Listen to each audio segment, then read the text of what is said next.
This series of videos will teach you about how dietary patterns relate to weight management. We'll discuss recommendations for achieving healthy diets and how dietary choices affect eating behaviors and weight outcomes.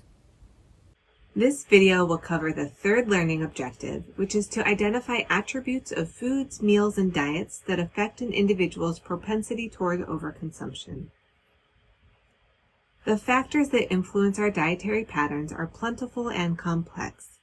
We can think about these influences within a socio-ecological model, which illustrates how an individual's behaviors are influenced by individual factors, but these individual factors are influenced by environmental, community, and social-cultural factors as well.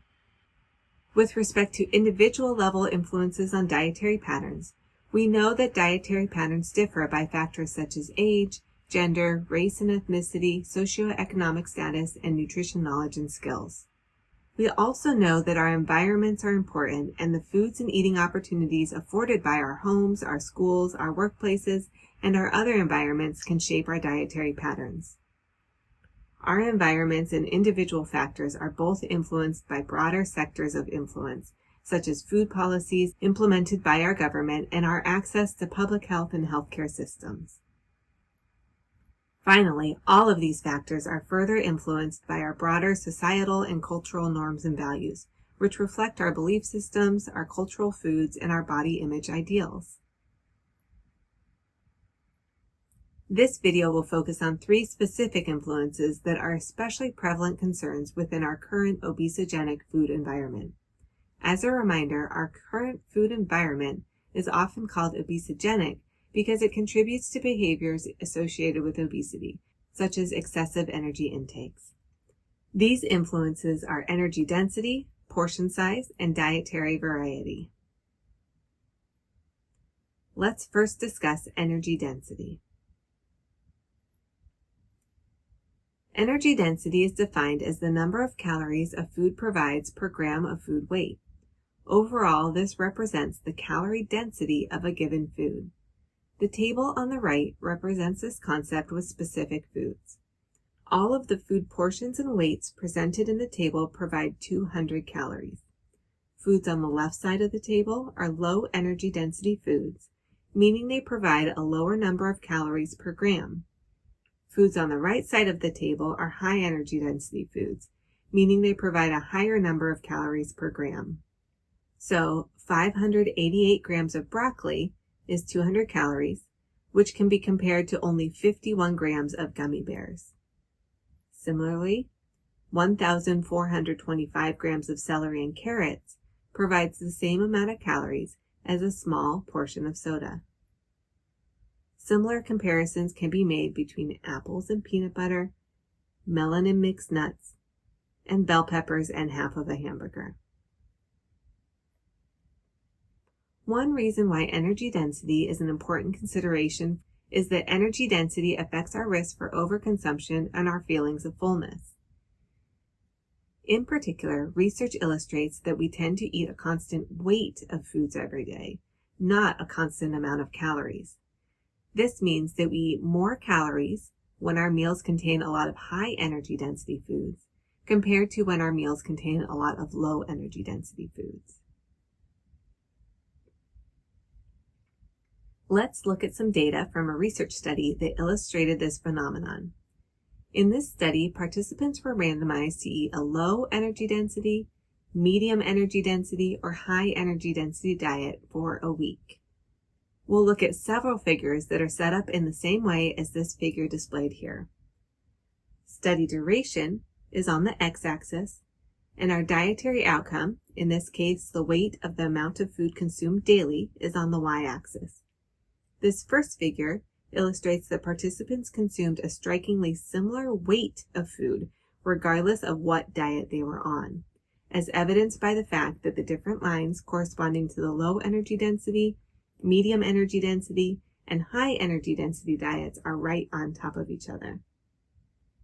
As would be expected, we see that participants consumed the greatest number of calories per day when they consumed the high and medium energy density diets, and consume the lowest number of calories per day on the low energy density diet. We also see that participants were in positive energy balance with both the high and medium energy density diets, but were pretty close to energy balance with the low energy density diets. These data provide compelling evidence that high energy density diets lead to positive energy balance. We also see that as a dietary intervention, decreasing the energy density of the diet allows us to eat more food while eating fewer calories, supporting weight loss. This figure illustrates this point. Energy density is represented on the x-axis, ranging from low to high energy density. Weight of food consumed is on the y-axis. The curved lines illustrate that regardless of our calorie levels, we can eat a greater weight of food or a greater amount of food when we eat a lower energy density diet compared to a higher energy density diet. This second figure illustrates associations between changes in dietary energy density, displayed on the x-axis, and resultant changes in body weight, displayed on the y-axis. These data clearly show that as we decrease the energy density of the diet, weight loss follows. Part of what is responsible for these associations is the fact that lower energy density foods tend to be bulkier and more fiber and water-rich foods, such as fruits and vegetables. These foods promote satiation and satiety by filling up our stomachs on fewer calories.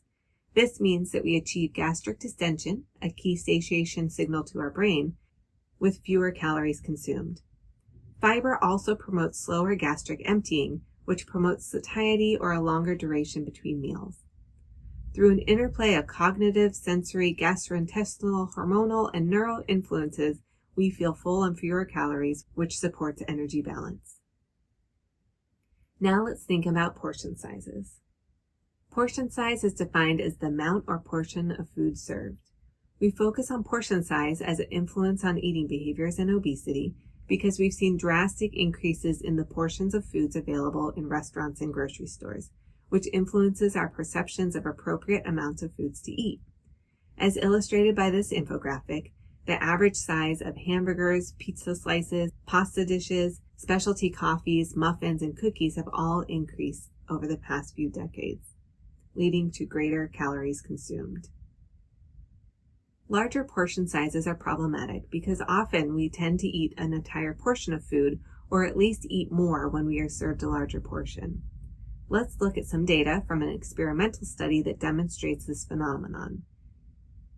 In this study, participants were served a restaurant-style meal that consists of baked pasta, accompaniments such as extra cheese, side dishes such as a salad, a dessert, and a beverage.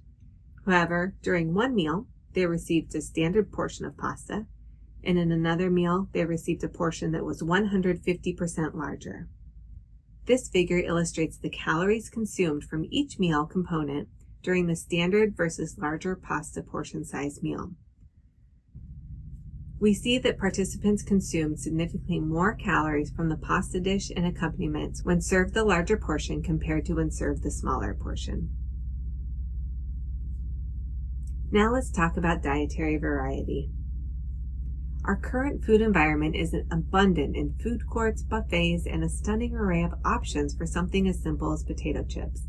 This level of diet variety and opportunity to eat influences our eating behaviors.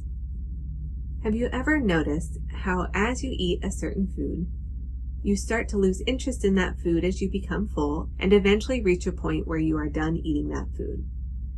However, when a new food is presented, like dessert, you suddenly feel a renewed desire to eat and somehow find room in your stomach for more food. This phenomenon is called sensory-specific satiety. This term describes the declining satisfaction that results from the prolonged consumption of a certain type of food and the consequent renewal and appetite that results from exposure to a new flavor or food. In this way, greater diet variety can actually drive up energy intake because we are constantly stimulated by new foods and new eating opportunities, which can lead us to eat more than we would if our diets were less varied and stimulating. Taken together, there are many ways that we can counteract our obesogenic food environment to protect our abilities to manage our weight. Interventions at the personal and community level could support an individual's nutrition knowledge and ability to follow dietary guidelines. With our physical environments, we can become conscious to choose lower energy density foods when possible and to moderate our portions of energy dense foods. We can also manage the portions of food we offer in grocery stores, restaurants, and our homes to reduce effects of larger portions on our tendencies to overeat. There are policy level changes that can be made as well that would create economic incentives to eat less. These include making the prices of smaller portions more competitive so that people won't feel inclined to buy larger portions because they are a better value. At the government level, politicians can work with food companies and industries to reduce marketing and food formulation practices that drive overeating. Let's review some key takeaways. This video helped you identify attributes of foods, meals, and diets that affect an individual's propensity towards overconsumption. To be clear, we should enjoy a wide variety of foods, and all foods can fit into a healthy diet. There are also many influences on our eating behaviors, and these influences are important consideration, and many are beyond the control of an individual. Within this video, we focus on 3 modifiable factors that are prevalent in our obesogenic environment. These include high energy dense foods, large portion sizes, and high diet variety. All of these factors can drive us to eat more calories than we need, creating positive energy balance and increased risk for weight gain. Therefore, food with these attributes should be consumed in moderation and mindfully to ensure that they don't drive us to eat more than we intend or need. Individual, environmental, and policy level intervention strategies can be used to address these influences and support healthy dietary patterns and weight outcomes. That's all for this video. Thank you for learning with me.